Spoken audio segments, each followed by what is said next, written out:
सो हमारे पास जो ब्रश होते हैं कर्ल्स करने के लिए, सो ये 4 तरह के ब्रश आते हैं। सबसे छोटा होता है, फिर उससे बड़ा थोड़ा सा, फिर उससे medium size, then big size आता है।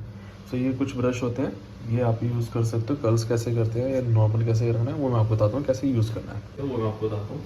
अगर आपका छोटा ब्रश है तो जितना आप उसका सेक्शन लेंगे, पहले आपका थोड़ा पतला सेक्शन लेंगे इसमें। अगर आपको कर्ल्स करने, साइज थोड़ा छोटा होना चाहिए, इतना सही। अगर आप बड़ा साइज सेक्शन लेंगे और इसमें कर्ल्स करेंगे तो वो स्टे नहीं करेगा ज़्यादा देर।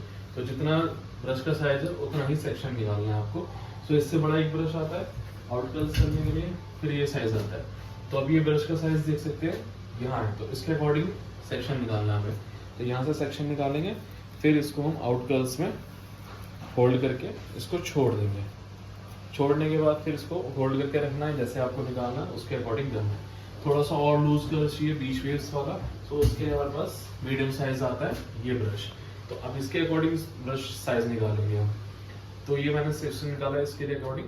अब इसको आप होल्ड करेंगे तब जाके आएंगे। तो जैसा सेक्शन निकालोगे उसी के अकॉर्डिंग ब्रश का साइज होना चाहिए, तभी आपका परफेक्ट कर्ल बनेगा। और सबसे बड़ा साइज आता है फिर हमारा पास ये बिग ब्रश, ये ऑलमोस्ट सबके सलून में होता है। तो इसका अकॉर्डिंग वही सेक्शन वाइड होना चाहिए।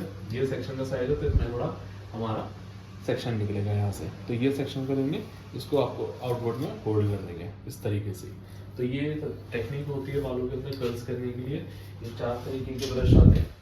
इसको पेंसिल ब्रश कहते हैं, इसको मीडियम, इससे बड़ा big medium, then big size जो होता है। ये ब्रश होते हैं। सेक्शन ब्रश के अकॉर्डिंग ही निकलेगा।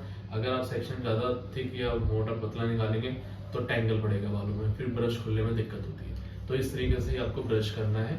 आगे से जब भी कर्ल्स करोगे इसी अकॉर्डिंग करना है सेक्शन के ऊपर, ठीक है। Thank you so much watching my video.